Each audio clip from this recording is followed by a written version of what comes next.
to call the March 9th Properties Committee meeting to order. Looks like Jim's not here, but otherwise we have a quorum.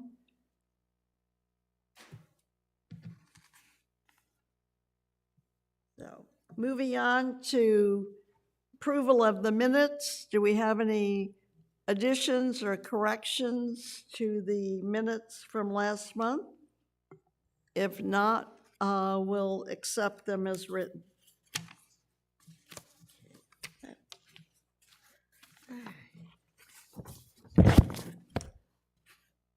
Carl. Good morning, Properties Committee. How are you all? Excellent.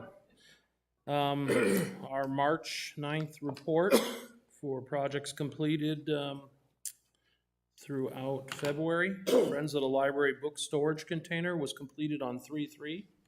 They have been presented their keys. This was a club-funded project, and it has finished well.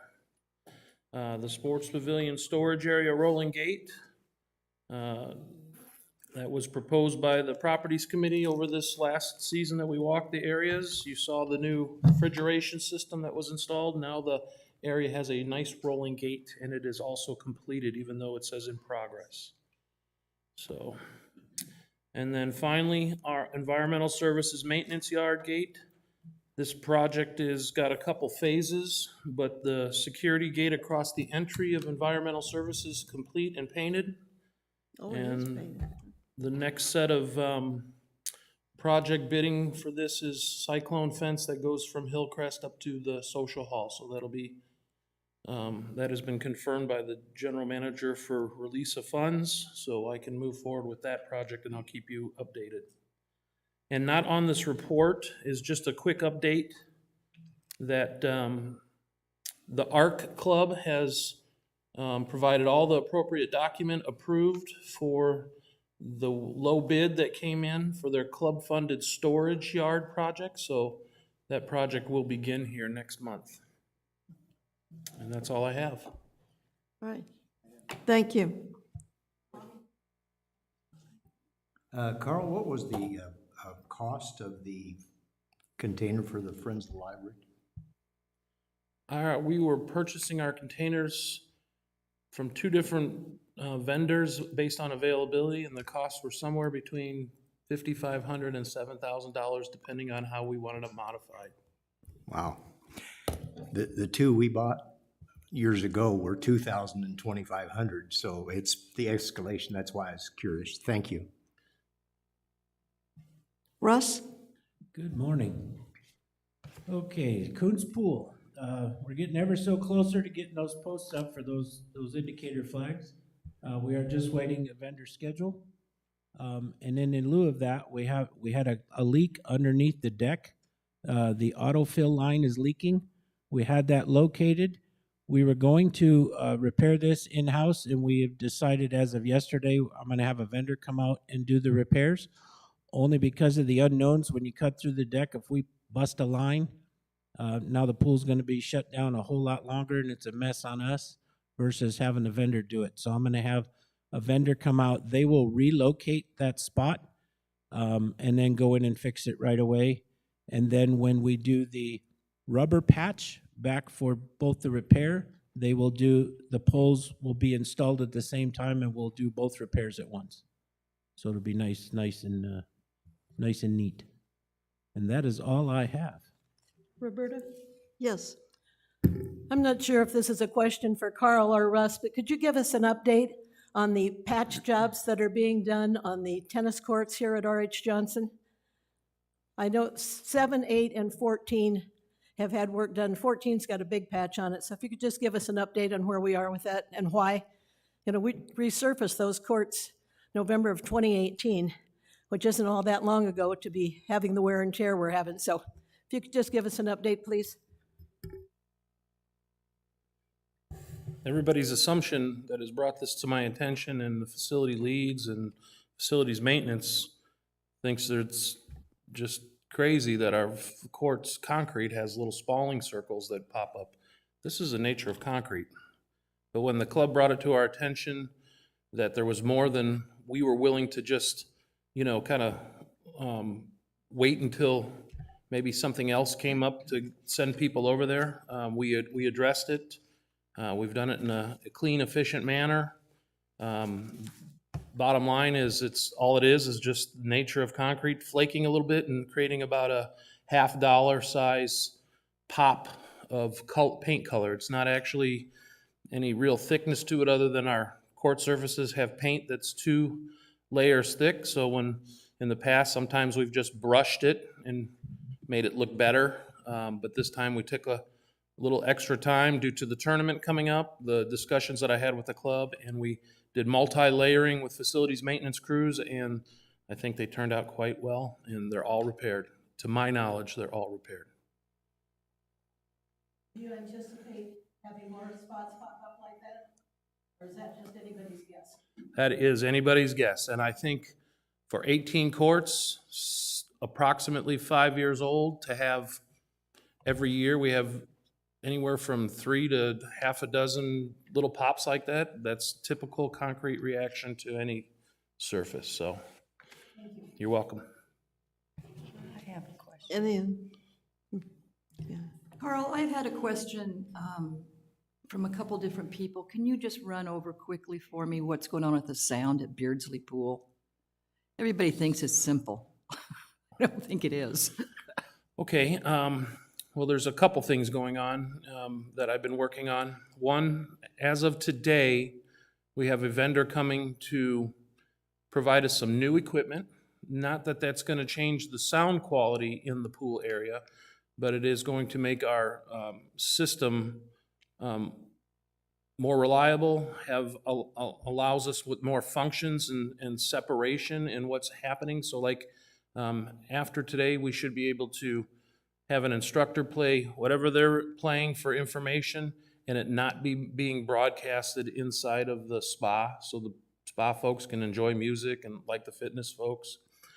I'm going to be adding 2 small ceiling speakers to the lobby just so that the monitors can understand what they're hearing instead of, because they can't hear through the glass, they can't hear what's going on in the fitness room. The overall operation of the system is working perfectly fine. I don't have any broken parts per se. And then finally, I invited a sound engineer to come to Beardsley. They did a sound test on the facility, and I'm going to give you the layman's version of a simple test. So if I clap my hands, and in this room you're going to hear about 2 seconds worth of reverberation of my hand clap. If you're in the Beardsley Spa, you'll hear it won't subside until 6 or 7 seconds later. They have all of the industry materials that are natatorium friendly, meaning pool environment friendly, and they can provide us a design so that we could solve that sound issue and get it down to a 2-second reflex. And they actually are going to provide us an electronic modeling that we can hear live before we even go into contract with anybody. So I plan on doing that out of funds from the '24 budget with the general manager's approval. I do not need to have architectural involved or any special designing. The engineer can solve this for a small fee. And then in the '25 budget, we can propose the cost to actually add materials if the general manager and governing board approve of that design. So 2 years is what we have to be patient with, and I believe we will be able to 100% solve the sound issues at the Beardsley Pool. But due to budget cycling, we can't solve it any quicker unless the governing board says solve it quicker. Okay, so any other questions? I would just like an update on the screen at the Stardust Theater. So we turned in all our paperwork. We are now waiting on the theater council to make a decision with all involved. So they have all that information was returned back to them, and we're just waiting for the okay to proceed. So is the screen something that we would pay for as a rec center? So we would be every club in the theater that utilizes that screen, and that's what they are compiling right now. So the theater council, anytime something comes up to them as a cost, they look at whom uses it the most, and then it breaks down through that, if that makes any sense. So some people don't use the screen at all. They would not see a charge to them whatsoever. So I believe that's what they're in the process of doing right now. Do you have any idea how much that is? Um, Or roughly? I do not. I'm not a good guesser. I've been in too much into video cameras lately, so I forgot that cost. It just That is seem- for a whole new screen. It just seems that the Stardust Theater is more of a community facility. I know clubs use it, but we do our Friends of the Library there, and we do a lot of community activities and could do potentially more than the club. Well, Friends of the Library is, I believe, in that figure as well, so they will take part of that expense. Okay. That's how it's always been. Because it's used by several clubs, the general public cannot go in there and utilize it. They can go in there as an audience, but it's the clubs that utilize that space. Okay, thank you. Uh-huh. Any other questions from the members? All right. You want to go on about the security cameras? Absolutely. So where we are to date, since the last time we had discussion, we have had 3 catalytic converters stolen up at admin. We believe it's because we consider that a stale parking lot. So 95% employees, so they come in and they're there all day, so you don't have a lot of in and out. So it's easy prey. So we came up with adding cameras to the building. Todd trimmed the trees in the event nobody noticed. And for $2,400, we now can see from one island to the next as deep as we need to with cameras. It's recorded all the time. So we'll see how that does. We have signs on the way, so that way they'll know it's cameraed, and we'll see how that works.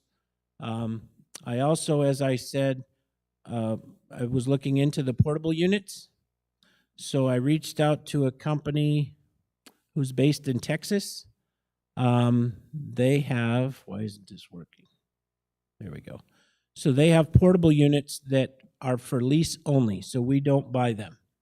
And the more I got to thinking about it, that's probably, if we wanted to go this route, would be the way to go, because we have no maintenance on these things. They bring them out to us in fully working order, and if they stop working, then they would have to come out, and it'd just be like renting a car.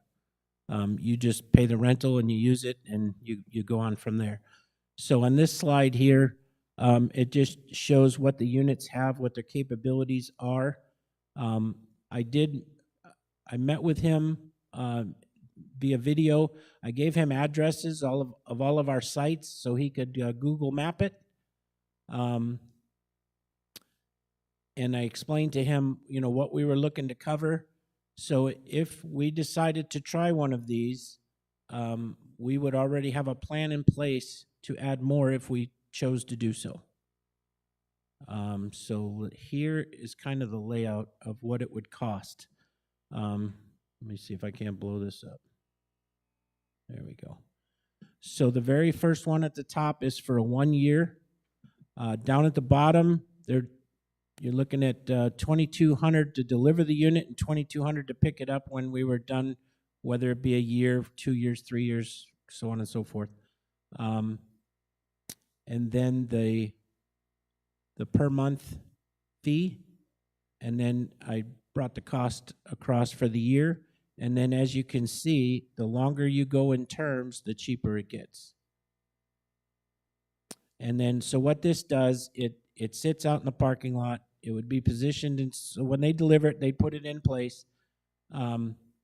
Everything is on board. We don't have to tie into anything. It's self-inclusive. It does give the option, if you look on line 2, monitoring center. So they would do all our monitoring. They would do all of our data. If we had an event, we would go to them. versus doing it ourselves. I don't think it's that complicated. We do it, all of our land-based stuff is how we function that now. If we have an event, we go in there and we get it, and now we have it. So these are just ideas, so we know where we're at and figure out what direction we want to go in. Russ, how Yes. many units do you think we would need? Oh, man. How far do we want to go with this? I mean, that's a hard question to answer. I suggested starting out with one to see how it works, see what happens. There's a lot of guessing going on. You put a unit like that out, criminals are always going to go to the, they're going to avoid the cameras, of course. So there's a possibility we push the activity somewhere else. We could take this unit and move it. There's, that's why I was attracted to it, because it is portable.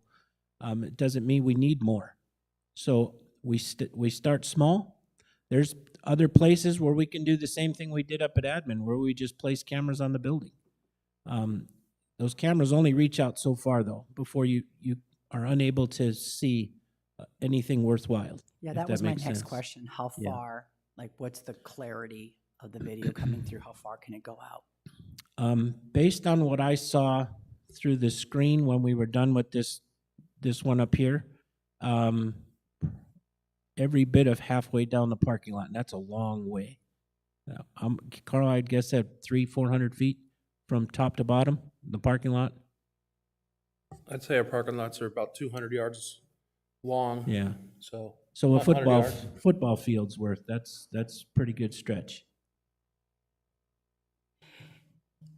Russ, will your group be able to move it around, the portable one, or do you have to do the fee to have somebody move it? I would hope I wouldn't have to pay $2,200 to move it around, or $1,200, I should say. But I will definitely ask that question if we deem to go this direction. Russ, you said, how clear it is. Really, you could read a license plate 100 yards away? No, that's not what I said. Okay, I said, 300 feet away or I whatever? said you could see if somebody was messing around, you could Yeah. tell. You could tell there's a person there. You couldn't tell who it was. Or license plates or anything else, so. Yeah, the government has that kind of camera where they can see license Yeah, plates. and- mostly over in Europe. Yeah. So this, Okay. again, this isn't going to stop the ones that are stubborn and don't care about the cameras. We've all seen footage of Ring cameras and what they do. They just show up at your door in hoodies.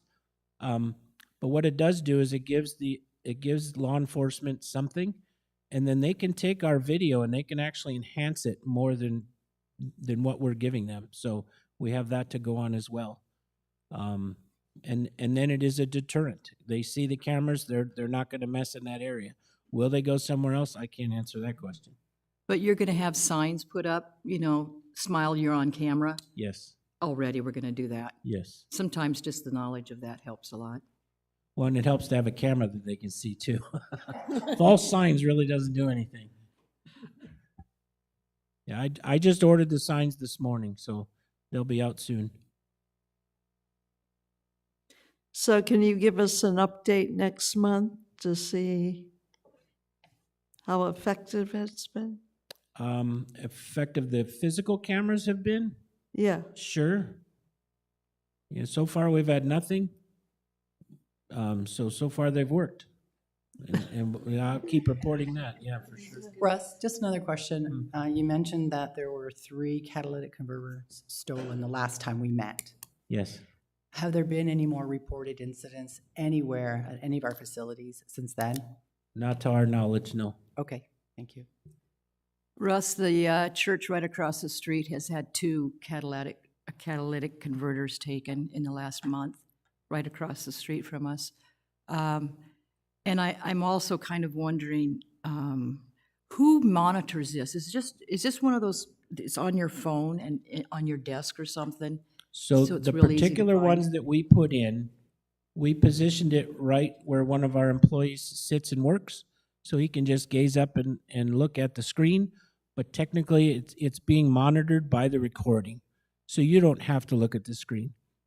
If somebody were to come in and say, I've just been robbed, we pull the date and time and we go looking.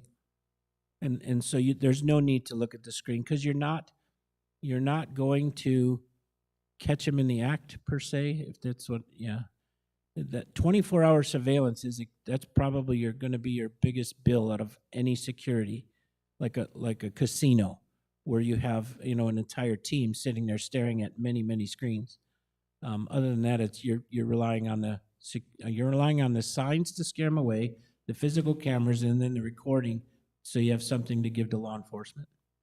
There's a coalition right now of about 6 to 8 churches in this community that some of the churches are cameraed, but the rest of them are all joining in cameras, parking lots and around their campuses. So I'm glad we're in that same ballpark. They know where we are, they know where we park, and they come in and they're in and out. Yep, So, very true. glad. Any other questions for Russ? All right. So Carl, you want to go on the return on investment, the Palm Ridge Pickleball lighting?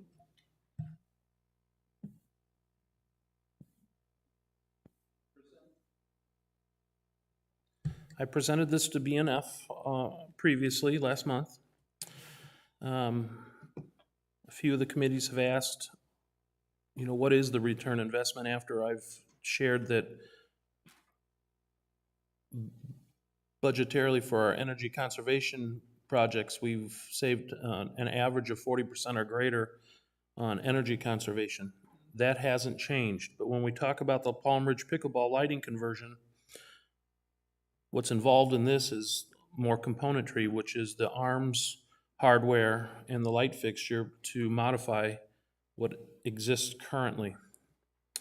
So in the 23-24 proposed budget, you will see that I've placed $309,000 in proposed vet cost.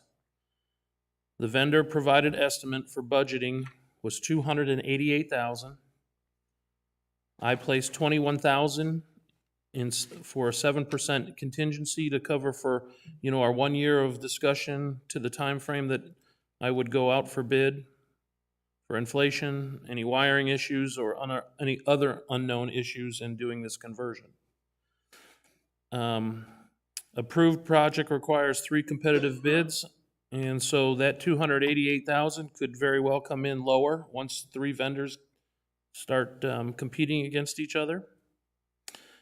But ultimately, this project takes approximately, and I'm going to go in a little more detail, but it is a 30-year return on investment. So it's a break-even point after 30 years.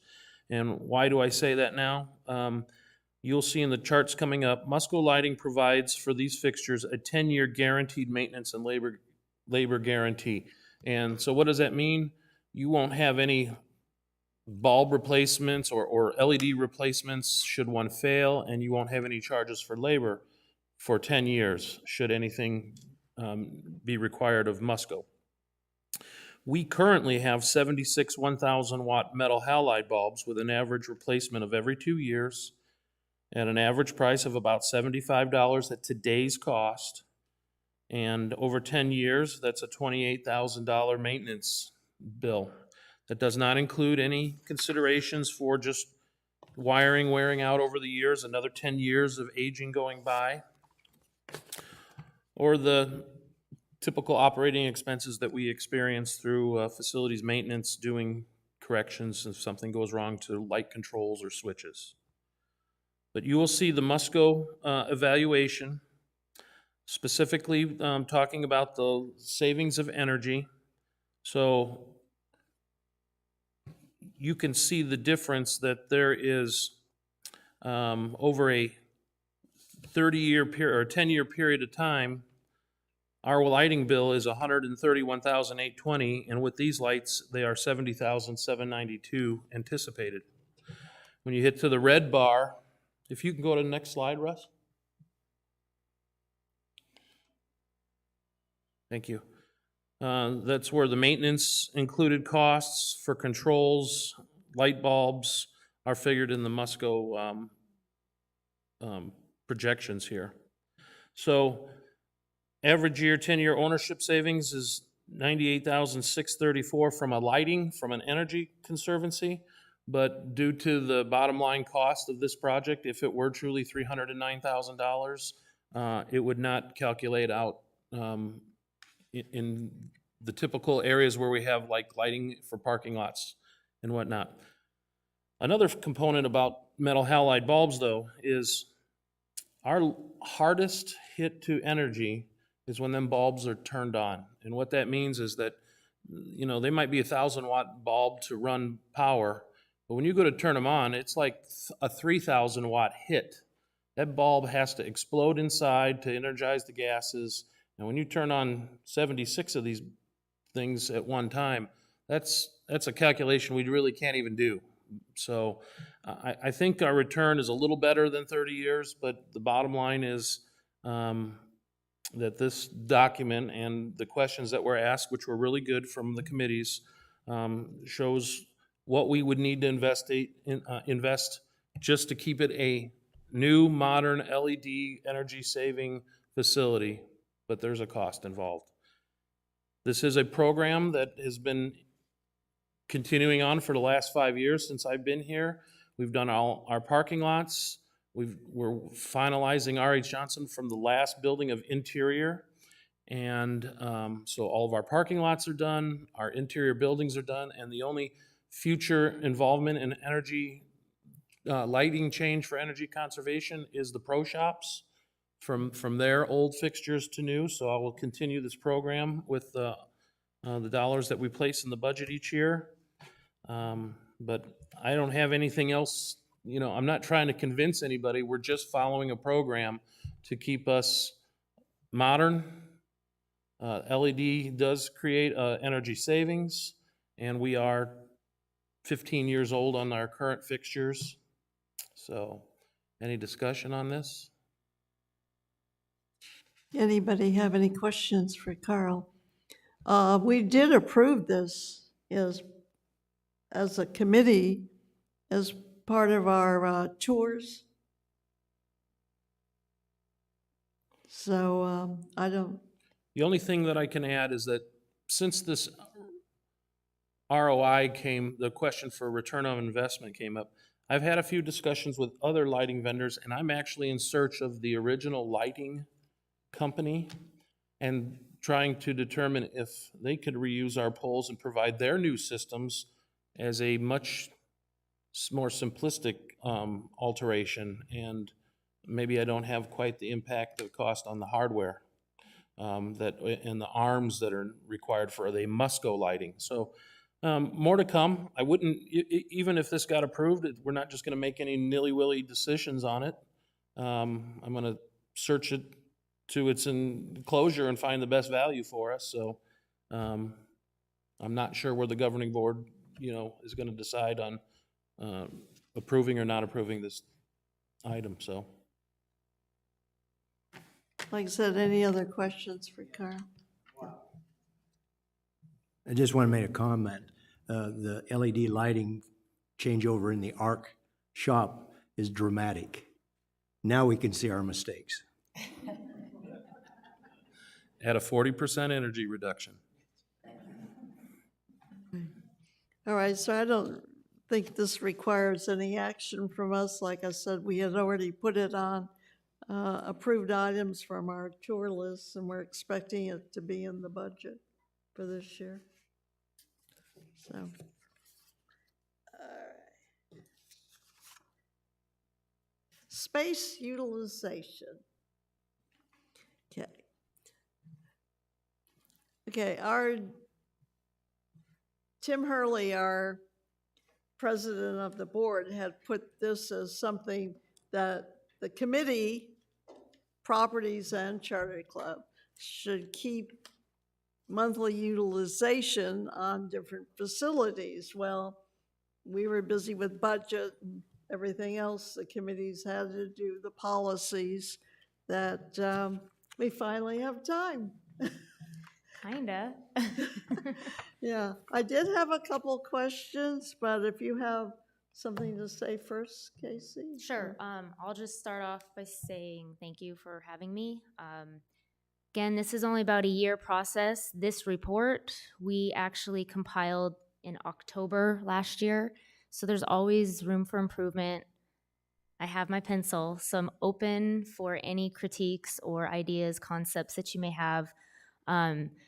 It's very hard to read up on the screen, and it's very small on a piece of paper as well. So that I understand. It is based off the past 3 months. As you can see, it goes by 60, 90 days. And each column up top, and it is actually sorted by the current month roster. So this is for January only.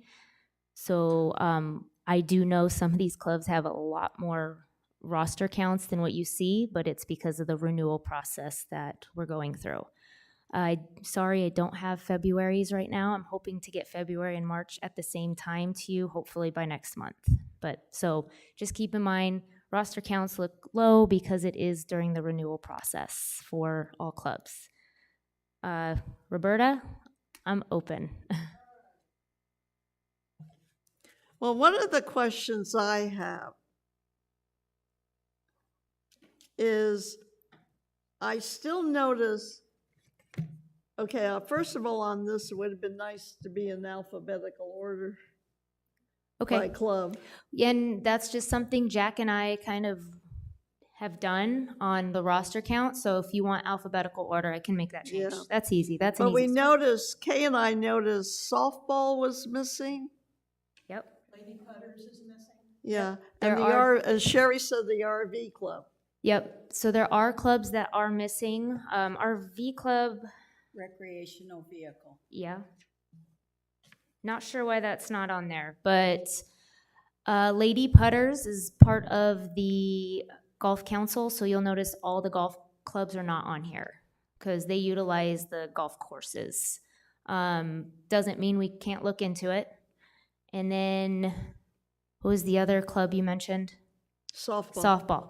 Softball has, and we've made that recommendation to get them some hardware inside their clubhouse. We don't have that currently.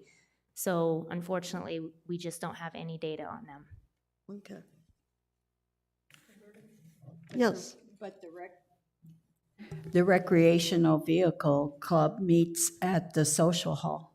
Yeah, I'm not sure why they're not on here. I can pull reports on them. And I do know they do Mhm. the scanning. Yeah, I need to look into that, so, They're not part of the sportsman's? no. no. Okay. Casey? Is there any numbers that are turned into you, for example, from Lady Putters who participate every week, that would let you track the amount of time that club is using? Or are you just, combining it with the council seems like a strange accumulation of things, because there's a men's putters group, lady putters, and then all the golf groups. So are they providing you anything now? Do you get, for example, a copy Yeah. of our sign-in We sheets get each week this- for putters? We get the CR4As from a handful of the golf clubs. Okay. I think Lady Putters is one of them. Yeah, it should be, but I have so to you're not check, getting- don't quote me. you're not getting weeklies, Monthly. monthly? Only Okay, monthly. that's what I wanted to know. Mhm. Yeah. And we do record those, so I can incorporate those into here as well. It won't be as precise, unfortunately, but at least you can see the activity and participation on a monthly basis.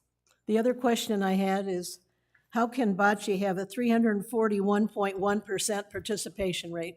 Because we believe there's operational errors there. Okay.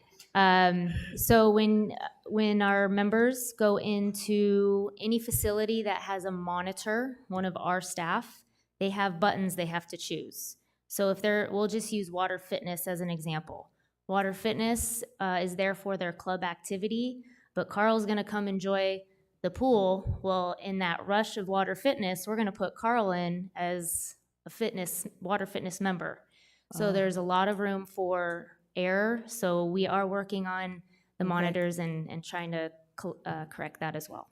Good Yeah. question. Because until it's accurate, it's of little value to anybody, really. I mean, the other question that came up the other day that I would like to know, maybe you could answer, because nobody could answer it in the meeting a couple days ago. How much did we pay for this software that is not meeting our expectations?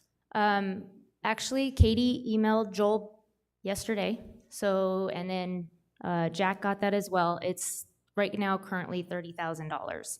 I don't have the breakdown per line item, but it is our annual.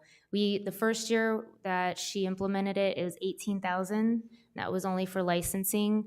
And then as we continued implementation, it became $30,000. So we're in the process. So in the past, you could log in at home and enter your members. So IT is working on making sure that each computer has its own license. So hopefully at some point we can identify the location that they are swiping in. That is also an issue that we have found. Boomers is the best example. They're spread out. They have the clubhouse, they have water volleyball, and then maybe they have a vent, one of their happy hours. So if they're doing all three of those in one day, it doesn't tell me, but I know because I know their schedule, but it doesn't tell you because you don't know.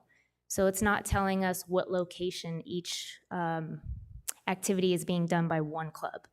The other question I have is, when we've had a lot of problems with scanners, let's say, for example, there's a exercise class at 7:30 up at Palm Ridge, and maybe after 20 people have checked in, suddenly the scanner quits working.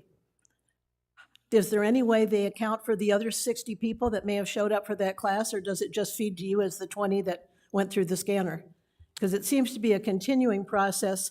Some with our portable units, for example, the last 4 quarterly luncheons Lady Putters has had, the scanner has quit working. We've had to bother the staff over here to come back, see if they can reset it.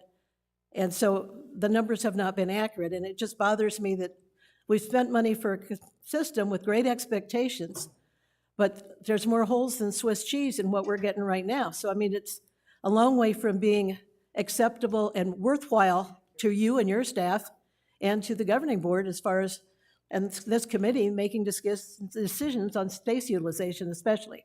So I know you're aware there are problems, but I'll just tell you, duly noted, totally. I kind of this was inherited. I was not part of the whole research of all of this. So please let us know.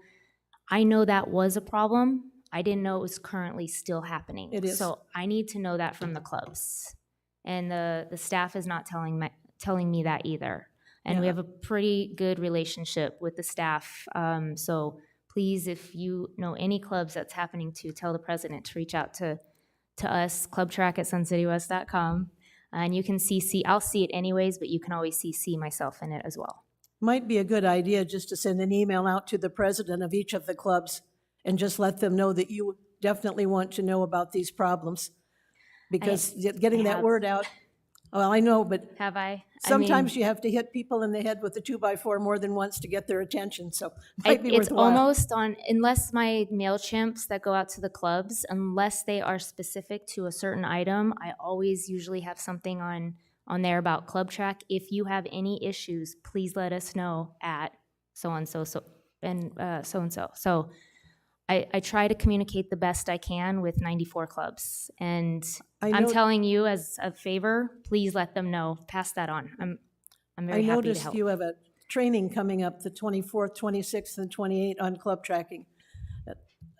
Is there any way that that's being divided up, or just whichever group is available on that date is to come at 10 o'clock for your training? How's that supposed to be working? So it's broken into 3 days. So Monday, Wednesday, Friday of that week. It's 24th, 26th, and 28th of April. Right. And it's just come as whatever day works for you.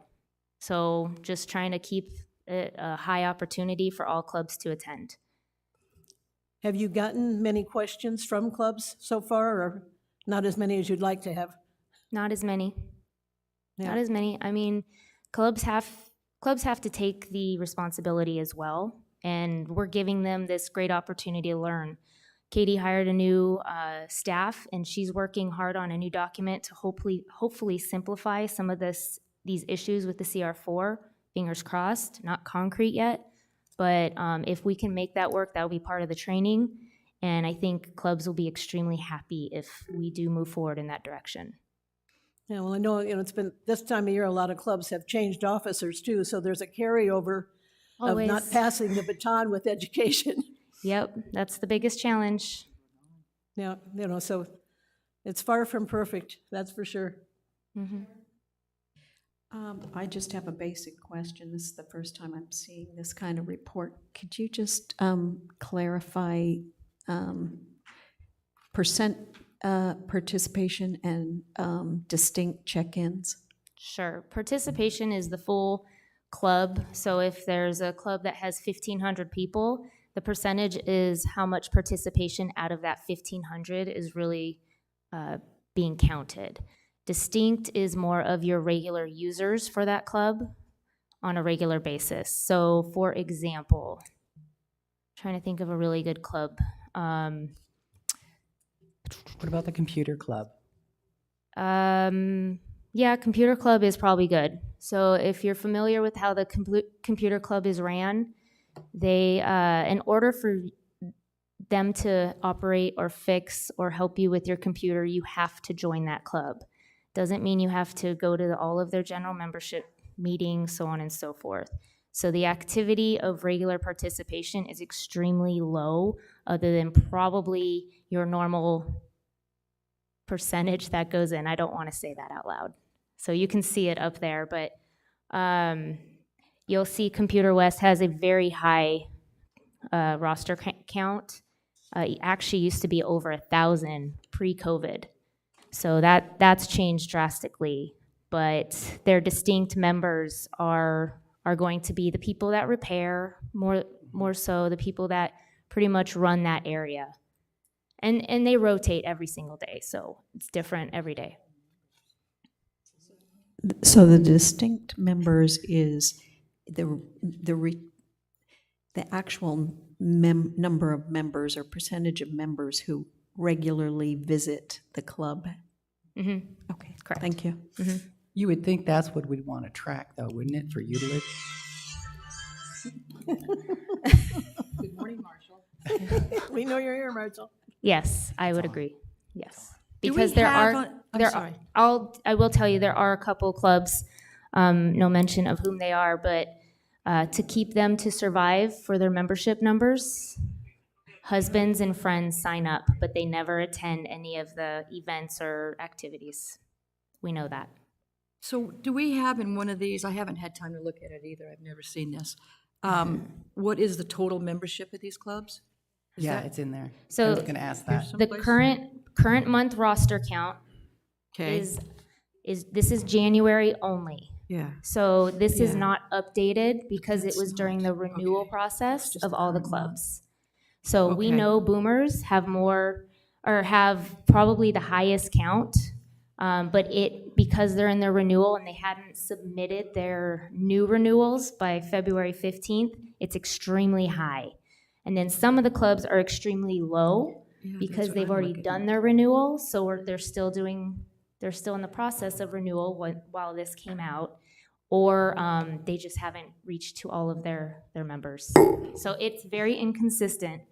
I can definitely give you a December one for a year-to-date from last year. I think you probably would like to see that. Yeah, it's really hard to do.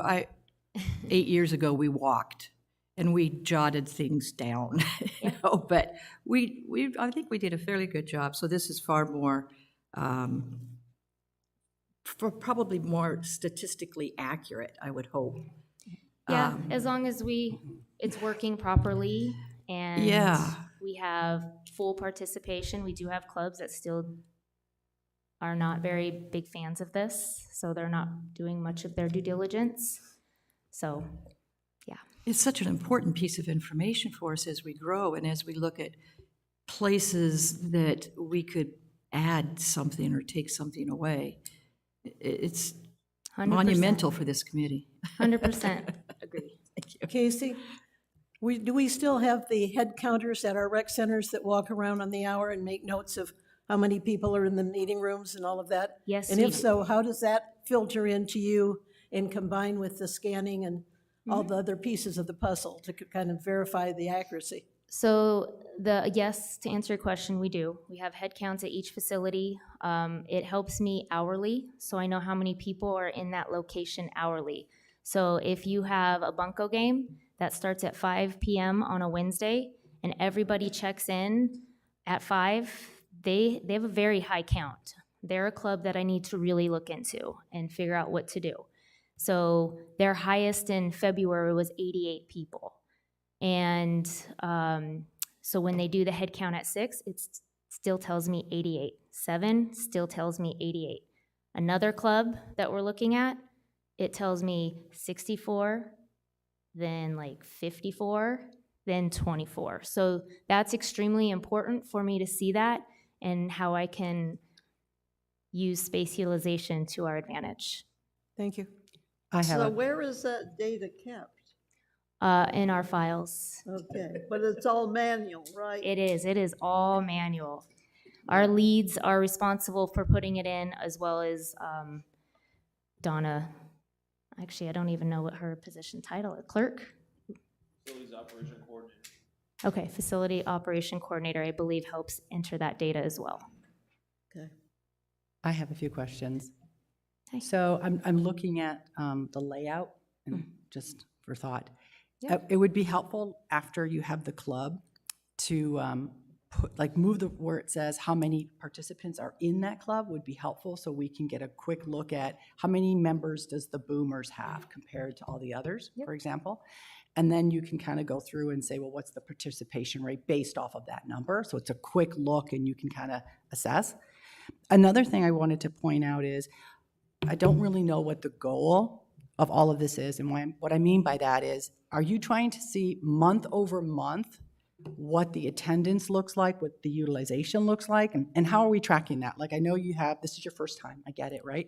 But is the plan to go like month over month that you can then see we had 2,000, and then the next month we had 2010, and then so on and so forth. So at the end of the year, you can track and say, which are the popular clubs, which are the clubs that are increasing in size. We can see that some clubs will require a larger facility because of the attendance, whatever, and other clubs seem to be decreasing in size. And what are we going to do with all that? I guess that's what I'm asking for, because then how do you digest this? This is good data, but what do we, when it's good data when it's recorded right?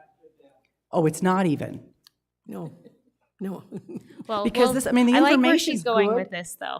Okay, the information's good, but a lot of these things to me are like, what's the value of that column? What are we hoping to get? Is it just more data? Is it useful data, is what I'm asking. So for me, I will tell you the clubs that are increasing in numbers, and if we ever have to go through the master plan, it's good information for them as well. The clubs that are decreasing in numbers are the ones that I have to really observe more than anything. We do have a few that are struggling, so this now gives me more teeth than head counts, or because if they're not checking in or doing their due diligence and they're not recording their own responsibilities. Now, if it's not working, that's one thing, but I know these locations are working that I'm referring to. This gives me the opportunity to go back to our RRMPs, rules and regulations and procedures, and look at the reasons behind why we're having issues. Unfortunately, I hate to say it, but dropping charters because only 5 people are utilizing that space on a daily basis, and it's the same 5 people. So for me, that's very important. And then seeing if there's any trends. Obviously, we know October through April are our busy months. And then summertime dies down, but it seems like more people are staying here year-round. So I think this summer will be very interesting to see. Another thing to point out too, some clubs have social events and activities, and other clubs are just, you go and you do something there, and that's all that's being recorded. How do you separate those two out? Because you're going to get more numbers for, I'm going to use the Boomers, because they have a lot of social events. So, or the drinking club, I don't know what that's officially called. Thank you. You're just, okay, you're gonna have more participants. But they drink it too, right? Sorry, guys. right? But then you have other clubs like the knit club, right? Where they just go and they knit, they do their little thing and they go home. It's twice a week. And so you're not going to see the participation. You're not going to see a lot of numbers like you see some of the others. And that's why I just want to make sure we're being fair with all the clubs, right? Yeah, and that's why it's important that we can track the location of the swipe. That will tell a much better story. Okay, see, even the last, one of the concerts, I think it was the Everly Brothers concert, the scanners weren't working and they had to tear off the little stubs off the tickets. You know, so even for big events like that, they weren't able to scan, which delayed the line of everybody getting in and all of that. So we've got a true problem, it seems like, with this scanner process or company we're using, or connection, because it's not just happening in an isolated location. It is actually. it It's seems to happening happen- at Palm Ridge. So It seems You're- to happen at a lot of locations. your lady putters, where do you have your meetings? When do we meet? Yeah, We have a luncheon Monday at? at R.H. Johnson. Okay, so we've been pretty successful at RH Johnson for the most part. Palm Ridge does have we have some network deficiencies, I think, and they are very well aware of it and they're working on it. So, and it affects our events as well. I'd like to just mention too, where I don't like this data is generally when we have a major capital project, the question comes up, well, how many members do you have? Why is that always a fair value? You get what I'm saying? Because not all membership has 1,700 players playing pickleball, which is a growing sport. But if you compare the numbers to lawn bowling that might have 300 or 400, and their facility is just as expensive to repair or replace, you know, judging the club by their count is not always a fair evaluation, and that's just a point that I like to make. I mean, you'll have upcoming projects in the next couple of years that are R&R related, not new. Silvercraft, for example.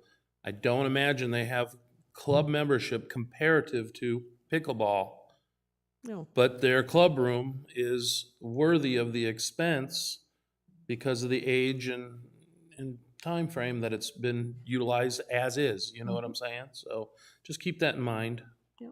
Yeah, to piggyback off that, Clay Club is the best example. They cap their membership, and they have the highest participation percentage on here, 79%. So they are a very involved club, without a doubt, with a very limited amount of space. I'd like to know, how do we track facility where we don't have, use of a facility that we don't have a club at? Is it on our property or off our property? Our property. On.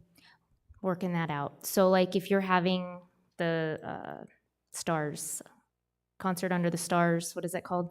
Yeah, under the stars. Under the stars? at Beardsley.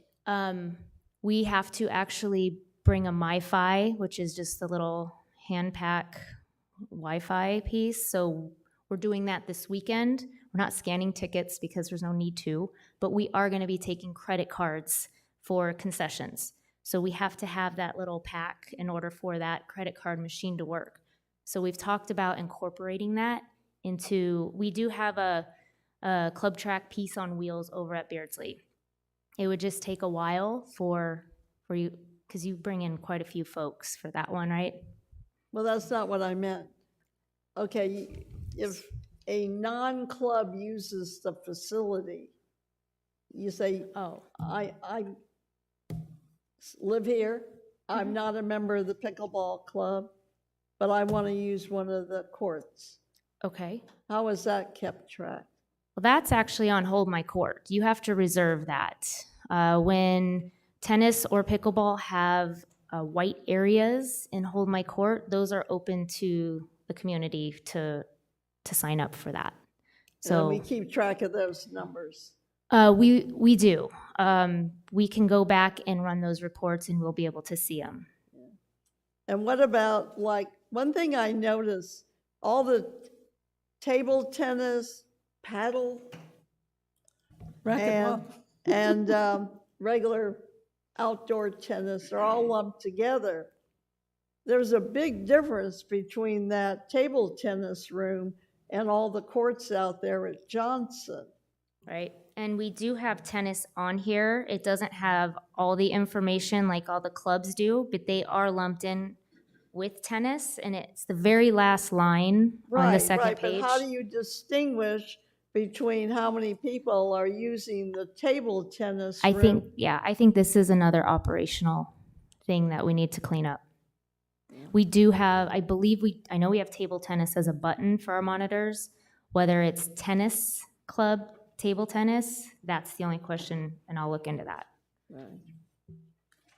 Right. Are you also able to split out platform tennis? Yeah, that was the one I was thinking. Yeah.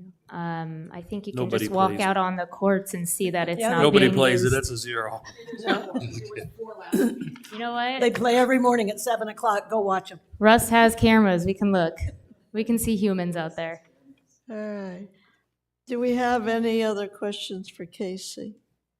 You know, my So if we concern is could we're get gonna be, this sorry. every month, then I guess we can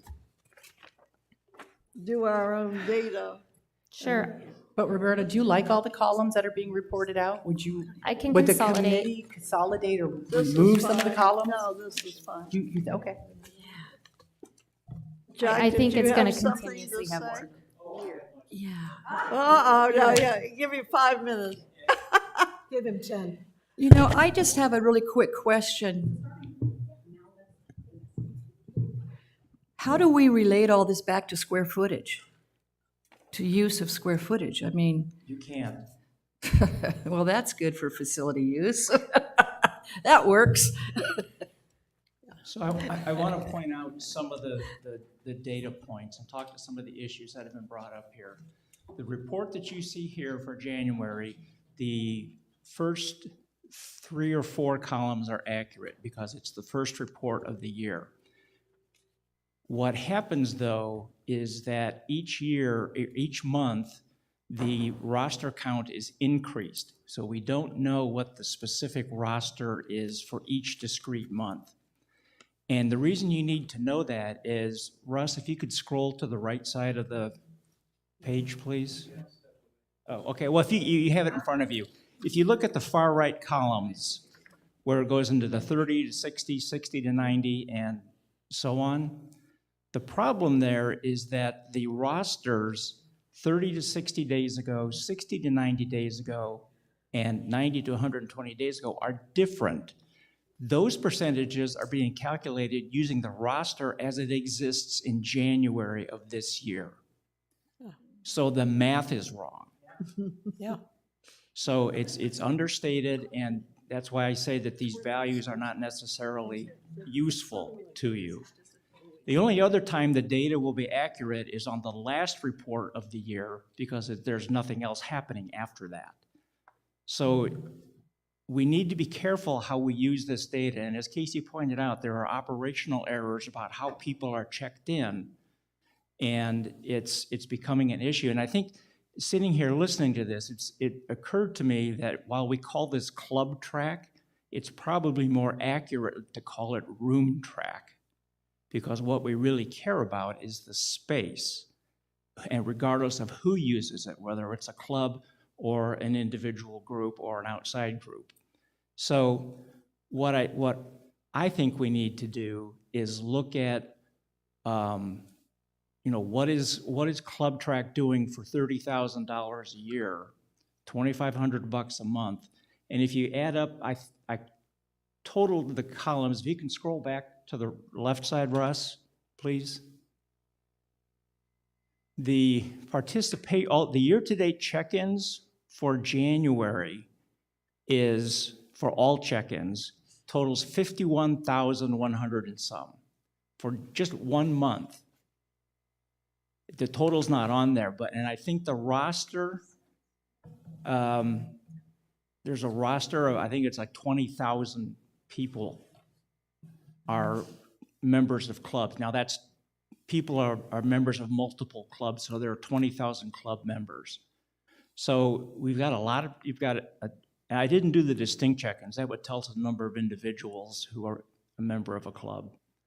But the point is, each month, we're gonna have, if you take that 50,000 check-in for January, it's the high season, and if we assume it's, say, 35,000 on average across the course of a year, that's 500,000 check-ins. We pay a fee for every time somebody scans a card. So if somebody scans in 3 times and they don't click the right button on the screen, we pay for those other 2 as well. Now, to the point that Kay was making about the scanner all of a sudden stopping, while it's possible that the scanner stops working, it's unlikely, especially after it's been working so well. What is probably happening is an operation error where you get, if you've all used ClubTrack, you know you got to get that orange box into that square. Probably what has happened, if it all of a sudden stops working, that means somebody has clicked the cursor outside of the box. To me, that's a design flaw, because it's just way too easy, especially with a touch screen monitor, and people in our age group who accidentally hit a stray place on the screen are going to cause that focus to be lost. So when I look at $2,500 a month, the data that's still not valuable in my mind, you know, do we have what we need? We've had a year's worth of experience with this now. Casey's got people who spend multiple hours a day, as much as 75% of their time, answering questions, doing things manually. You heard today, we still got data that's outside of ClubTrack that has to be manually compiled. It's still, while it's better than no data, marginally better in my opinion, but I have to question, as the Chartered Clubs Committee chairperson, where we're going with ClubTrack. And I know that Roberta, it doesn't serve your purpose either. No, well, I'm trying to figure out is, okay, we've got rooms that, like the table tennis. Most of the time, well, every time I've been by there, because I usually use that as a cut through where that area is, it's empty. Lights are off, nobody's there. But since it's included with regular tennis, how do we know, where's the tracking on that? And I'll see, there's a club it's at Beardsley. They have their own dedicated space, but they're open from 9 to 11 or 8 to 11, 4 days a week. How else could that space be used? I think we can start to make inferences from this data. I don't want to say that it's not valuable. We can make inferences, but in terms of making hard, concrete decisions, I don't think it's ready for prime time. What if because you said we needed to track rooms, and to your point, I belong to a club that is shared, the space is shared with another club, and the club that I'm in is only there 3 hours Tuesdays and Thursdays, so it's not a whole day, it's a little bit, and then someone else comes in and uses it. So when you're saying, well, do we really need to track the clubs or the rooms, could we somehow do some sort of I don't know how hard this would be, but to put the room number, information, something, and maybe the clubs in brackets, so that if you wanted to do a filter on the rooms, you could see what clubs are using that room. Does it make up 5 days a week? How many hours a week? So you can do a better analysis. Is that a possibility? So I suggested that. Part of the problem that we just don't have, from what I've been told, because I've asked this question before, is that if we have the data about room size, room name, square feet, capacity, all that kind of stuff, if we have it, it's not stored in a system that can integrate with ClubTrack. So that's our first hurdle. To me, that would be a perfect matrix. You have rooms across the top of your chart, you have clubs down the side, and you can tell who's using what and when. One of the things I suggested to IT is that if we know the network address of each device in a room, then we can, and that number is constant, that address is constant, then we can infer directly the room name. So that would at least get us a start. So I don't know if that's a change to the network that they would have to make. It's above and beyond what you usually call good practice from an IT perspective, but it's not unheard of. So it is possible. But so that would get us another start, but still wouldn't get us to utilization. It seems to me that this is called space utilization. Exactly. It's not called how many people do you have in your club and how often does Mary come in to do her pottery.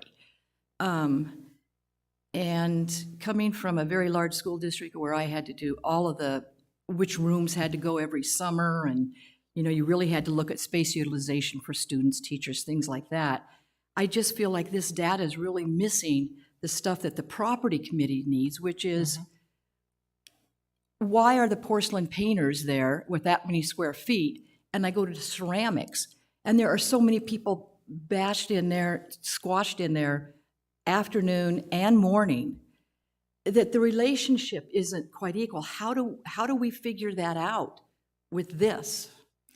I mean, maybe you know that. I don't. In my opinion, I don't want to speak for Casey, but in my opinion, the only thing you can do is look at the numbers that are in the rooms at different times of the day, and it will tell. And Club Track will tell you that you can do it, hours per day. But you would have to know the size of the rooms that you're looking at that are involved. Yeah, space utilization, you must have the square footage, and you have to know how often are we using that square footage in a 10-hour day. And the capacity of the room and other features. Yeah, Yes. yeah. So, like you said, the ping pong stuff is empty most of the time. I'm sure there's clubs who would love to have that much room. Go ahead, Casey, I'm sorry. So that's where I come in. And that's where I communicate with the leads and the supervisors, because they know that space. And lucky for you, their boss sits right here. So we can definitely give some, maybe a little bit more detailed reports per facility on those areas, because correct, they don't identify the location in what I'm giving you. I understand that completely. Unfortunately, I think a lot of us have all of that right here. So putting it on paper is pretty much what you're asking, and we can start there. If you guys just maybe come up with what you want exactly, maybe we can look at better way we can help you with this. It's not a bad idea to do maybe a little subcommittee or something and look at that. Like I said, I know there's several clubs and people that I've talked with that just, sorry about that idea, just my house for coffee, where they're really, really overloaded, and they always, knowing that I'm on this committee, how can we get more space? And it's tough, because some of the answer is you need money, and you need to know how to go through the process and this and that. Well, that was one of my suggestions, would be that the next committee, because it's too late in the year now, we haven't had a space utilization committee since 2018.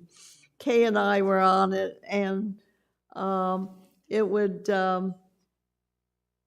be nice, maybe the next committee have one. Yes, Carl? And since 2018, not a lot has changed.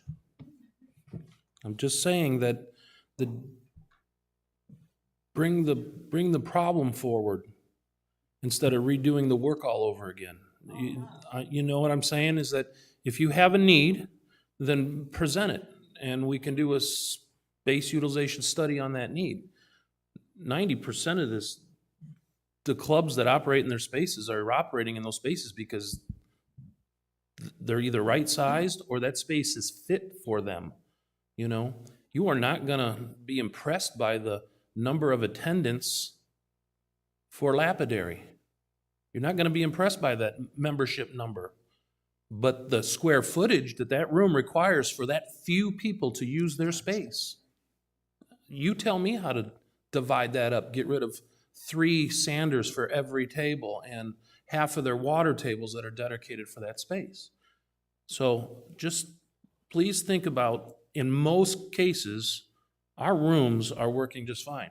And kind of quit beating around the bush. I mean, let's face it, if you're looking at why, if ping pong is, not getting the participation, why are you actually really asking that question? Is it because Zymergy is growing and you want the room for Zymergy purposes?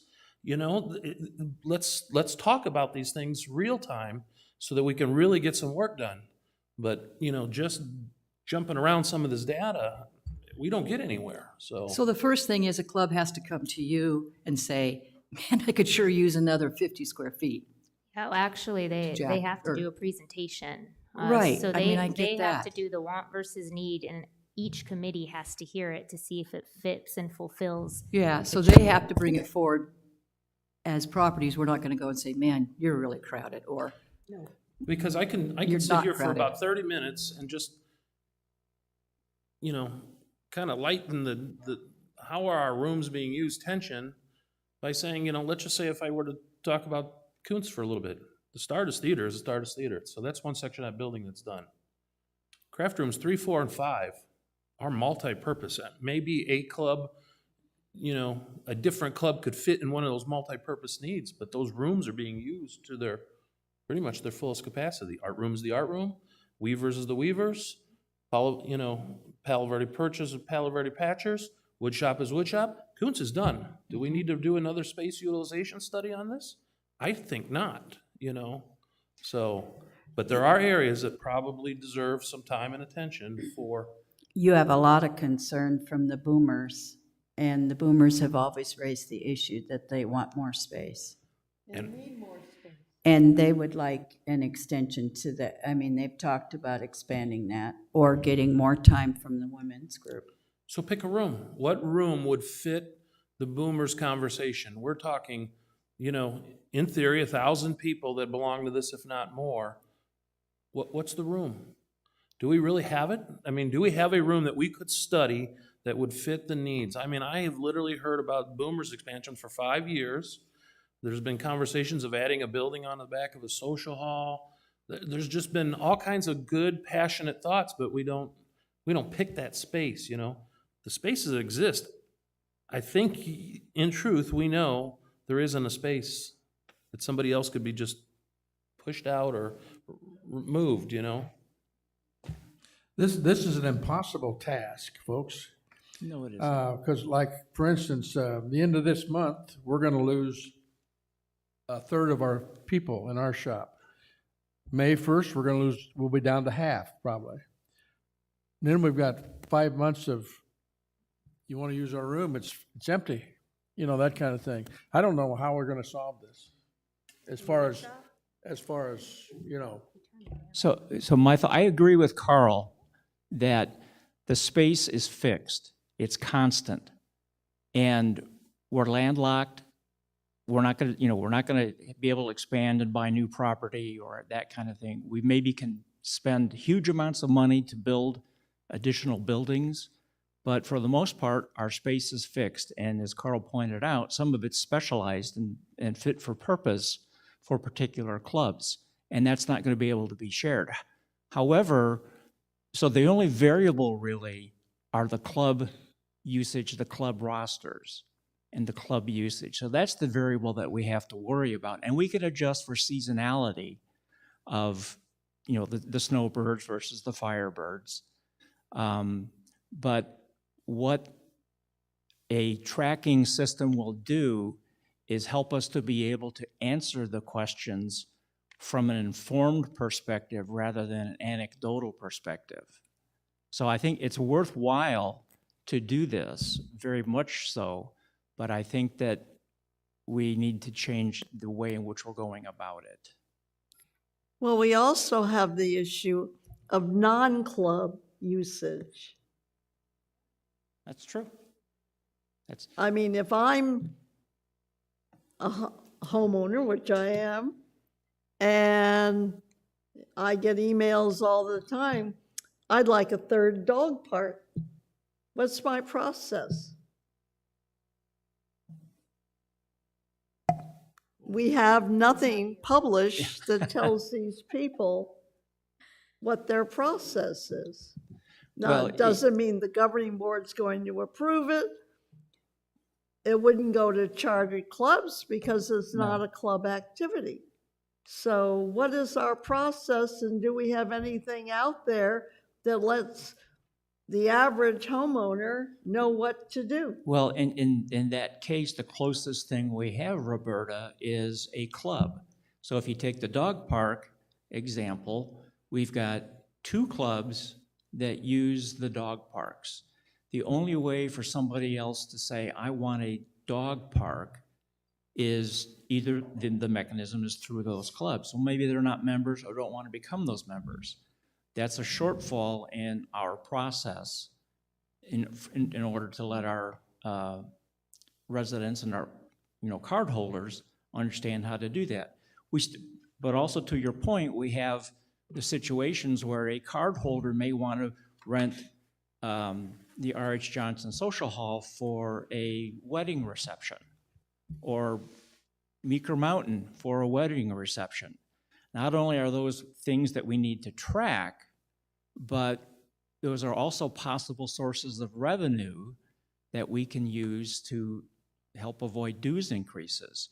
The governing board has a fiduciary responsibility to make sure that our assets are used and maintained for the Sun City West owner members.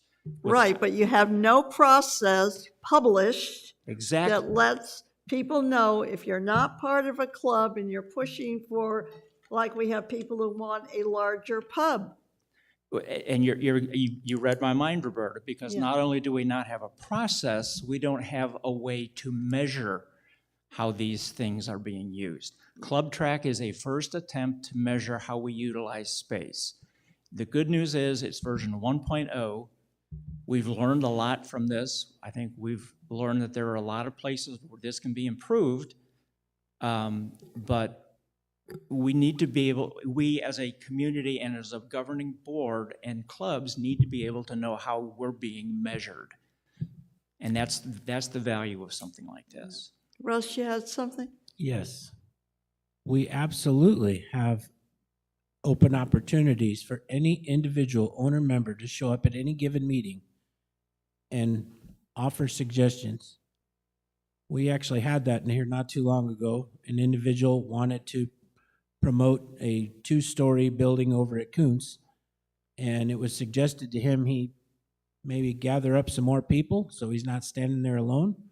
So that would be my suggestion to dog park people if they want a 3rd dog park for medium-sized dogs, because I know that's where you're going with it. Get a petition together, get a bunch of people behind it, and present it as anybody else would. It's just as easy for an owner member as it is a club. The only difference is the club already has the members. You just need to gather the people that think the same and want the same thing and present it as such. So Russ, to your comment, I mean, if I'm a new homeowner here and I had a question, I think I would start off by going to the admin building there that just asks questions, right? I have this concern. I mean, wouldn't that be the central point, the membership services? And then don't they guide and say, well, they don't do that? No. Oh, okay. No. I just tell them to go to the general manager. I have another question, though. I have another question back to what we're talking about here. I see those as 2 different issues about wanting new things and then working on this, right? So I like where Carl was going with, there are certain facilities that it is what it is. You're not going to make it any bigger. You can't make it any smaller because of the capacity. So how many clubs do we have again? 94. Okay, so out of that 94, what percentage is a problem? I'm going to call it a problem because there are some, to your point, the jewelry making and the other stuff that it is what it is. The space is only going to be so big. Could we maybe, instead of attacking this as one huge effort, just take a piece at a time and say, what are the 10 clubs, 3 clubs, whatever it is, and problem solve for that, if we can? Yeah, and that's what I kind of just put on a piece of paper and had Carl read is give us thank you for bringing it up. Give us some time and let us really dig in hard, and we will get a lot more information on a smaller scale. So instead of being all these clubs, we know what clubs we're talking about, because, good point, not every, for the majority, most of our clubs are very, very well attended, very good, ran very sufficiently. So if we can get together what these other club issues are and how we can possibly either help them or look at other opportunities, it's baby steps. Just like club track, baby steps. Casey, are these in fact issues that the club has brought forward? Because I go back to Carl's opening statement. Until a club brings it forth, why are we looking for problems? There's clubs that do not participate in their designated room on a regular basis, but that room is not fit for anything else but them. Okay, so that would be the presented problem. Yeah, and Maria, right, just like Maria said, there's not many, but there definitely are some. But I would I agree that we should look at those who are the problem children, however you define problem. But the challenge is, in order to optimize the space available, we have to look at the entire universe as well. We can't just focus in on a few clubs, because if we're going to make an adjustment to the space utilized, then there could be knock-on effects that we have to account for. But there are some clubs you can't move. I know, and that makes the problem even worse, because we have fewer alternatives. So that if we're going to move, if we have one club decides we're going to move from a small space to a big space, there may be 3 or 4 other clubs that get displaced or moved around. Right, So we can't just ignore the whole thing. But that's where we come into place, because we know those clubs. I've already done, last year I did it, to see where some of those clubs can move to with rooms that are not being utilized during their actual times at a different location. I have that. Yeah. Unfortunately, with everything else that keeps popping up Yeah, with chartered clubs. that's my fault. And ticketing systems not working. I would really like to present that at some point and get Carl involved as well. So. I'd like to go back to a point that Carl made, that the space utilization study was done in 2018. I wasn't part of the governing board back then, but as I understand it, Club Track was created to try to have an ongoing space utilization recognition and management and all of that. Here we are 4.5 years later, and we're still talking about space utilization and the fact that we don't have a way to measure it accurately.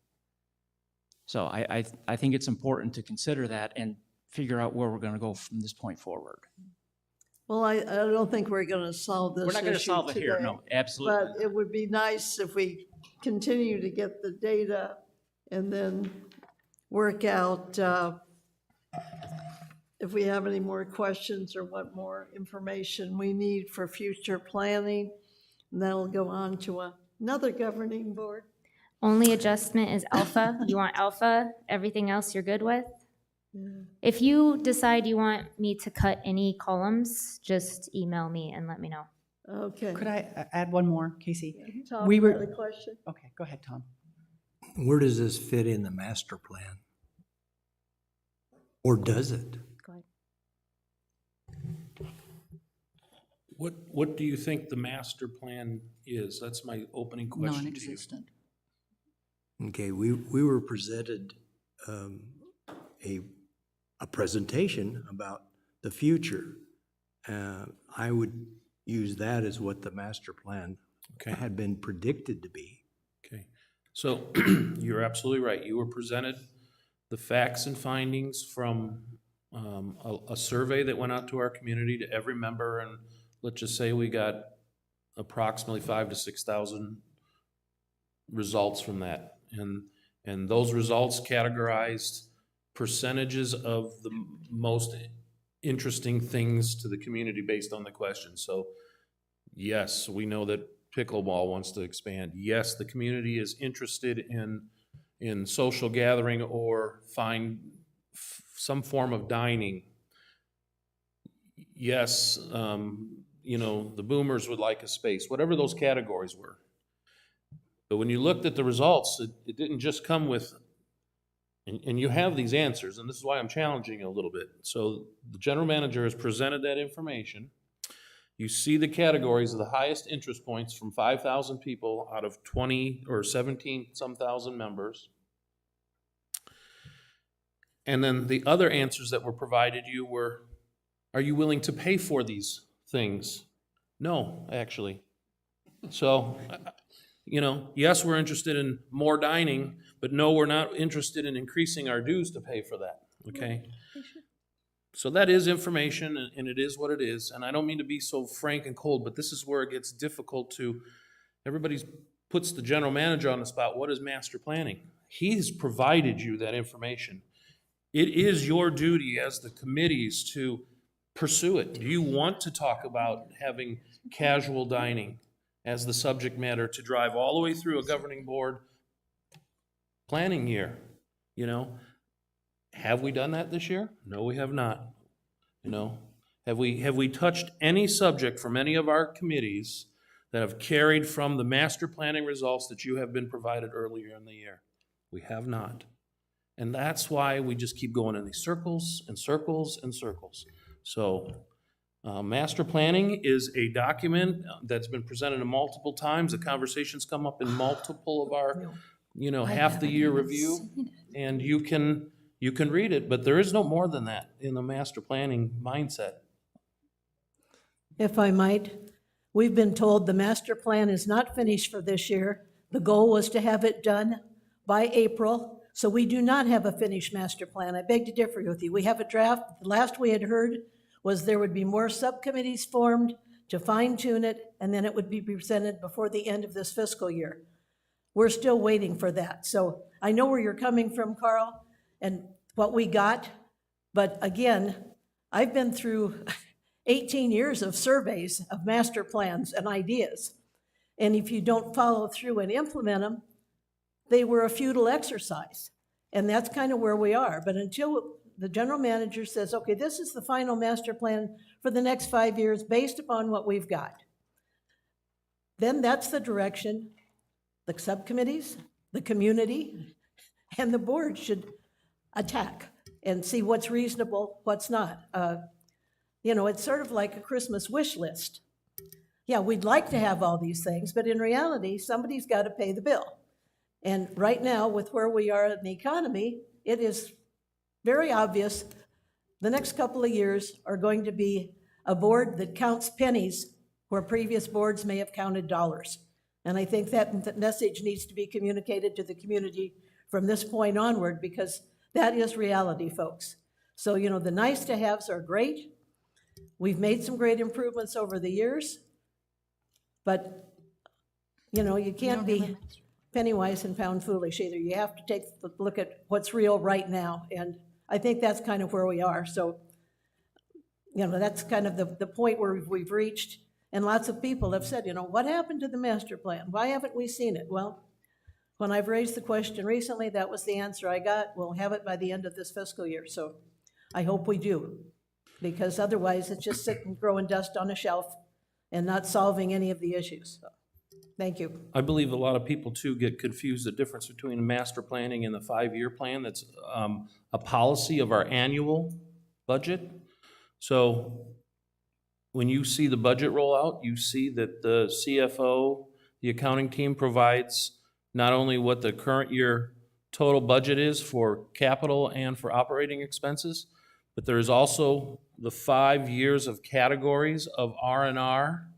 That is what we call our 5-year plan, and that is mandated by policy. That is different than the idea of a master planning initiative that is being worked on right now. So just understand that you can see every year when a budget is presented to the committees and the governing board, that not only is there an actual live budget being presented, but you will see the 5-year plan, if you will. And there is a difference in verbiage. There's no policy that says there's a master plan. there's a policy that says 5-year, what is the 5-year plan? And that's presented each and every year, so that you can at least see what the absolutes are from an R&R perspective in budgeting for 5 years. I just want everybody to be aware that that exists.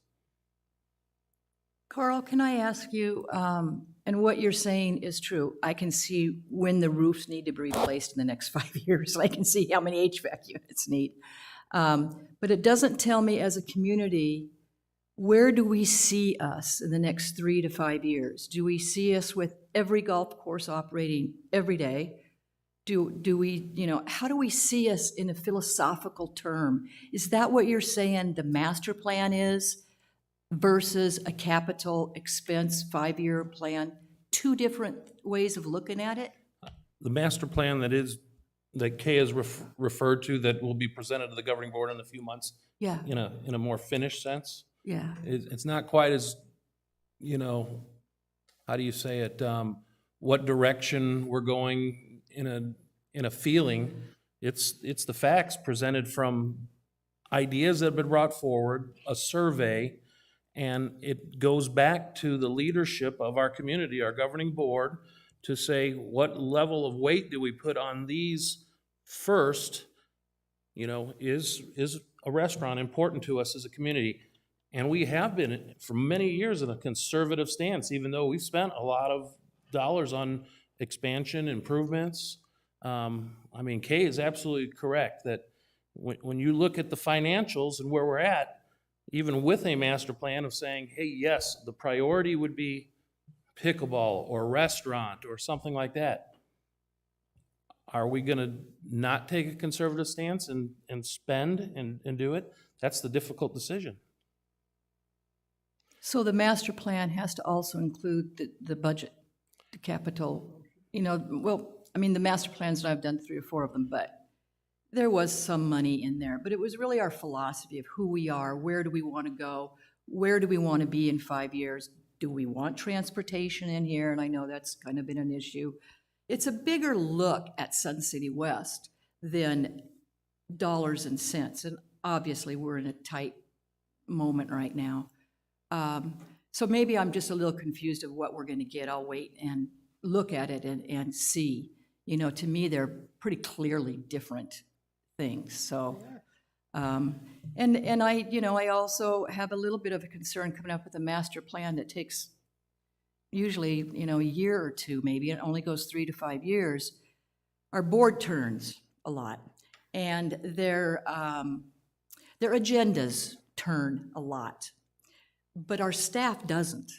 Our staff is pretty well, I think. Looked lately. But I mean, what they think and what they see is a lot of operational stuff. Of course, that makes perfectly good sense. You make a great point. So 2018, we did the space utilization. Kay and Roberta were on that. The results were outstanding as far as the information that we received. Why did that come about in the first place? It was a year that was we were just inundated with new needs and desires from clubs. So we had been requested to solve an expansion of stained glass. Not a move of computers, but an expansion of stained glass. We were asked, I think it's the first time that the Boomers came to the table with a need for a clubhouse. Boy, I tell you, that year and the results, we had plans and maps in 4 or 5 different locations for each idea. Stained glass, expand into the computer room. The computer club going to the library is one idea. The computer club going to 2 of our very valuable meeting rooms, and ultimately it always came down to the dollars. And as you say, with changing of the seasons and different leadership, the stained glass was the only thing that really got solved out of that, or maybe even it carried into solving the expansion at Kuntz for weavers and Palo Verde patchers, and a parking lot expansion. So we did a lot. Yeah, I was on that. All of the very passionate remaining items we had good results. have never moved forward after that. And it takes pandemic takes just everybody killed to bring us. it back up, I guess, if you Right, I mean, will, we so. stopped for 2 years, and now we're trying to get caught up on what we need to make these future decisions. And as a property committee, it's difficult if we don't have our philosophy and our theory of where we want this wonderful community to be. We don't want to be called the Grand, okay? And we don't want to be called the West. So, I mean, I think we do need to have that philosophy of who we think we are according to the board and the rec department, and we also need to look at hard dollars. Not everything in their philosophy or where we want Sun City to go, or what we want Sun City West, I mean, to look like and to feel like and to be like, costs money. And I mean, that's the kind of document that I want to see, is to make sure that we're still a golfing community, say, or, you know, where we're at right now and where we see ourselves philosophically in 5 years. I believe are- you're gonna get that out of the master plan. Can any of you ever remember a year in your jobs, or I can't remember a year when somebody didn't say, we can't spend any more money. We're never going to get out of that. And to me, that's not the most important thing. You know, if, you know, we raised, what, $17 a year last year and got all kinds of complaints, for God's sakes? $17, that's I got a drink the other night that cost $17. I couldn't believe it. But that's, you know, it's just, you're never going to get out of that. But who do we want to be in 3 to 5 years?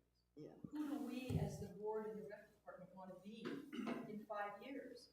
You know, do we want to invite the Grand over? Do we want to see Sun City people come over and pay an extra fee to be in our clubs? I think that needs to be said. I mean, I think Sherry's right. But those are the kind of keep Sun City West, Sun City West.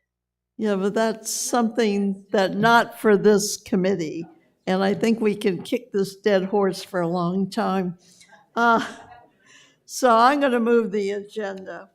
Do we have any committee comments not related to this topic? Anybody? All right. Do we have any remote guest comments? All right. Hearing no for, yes, Karen. Clarification on the action items from space utilization line item quorum. Is it just spreadsheet sort of optimization for delivery to this committee next week? Right, we'd like another for the February, and I believe Casey said March? I'll get both February and March. Okay, thank you. Okay. Anything else, Karen? Nope. Good, thank you. All right, then I'll adjourn the meeting. Thank you.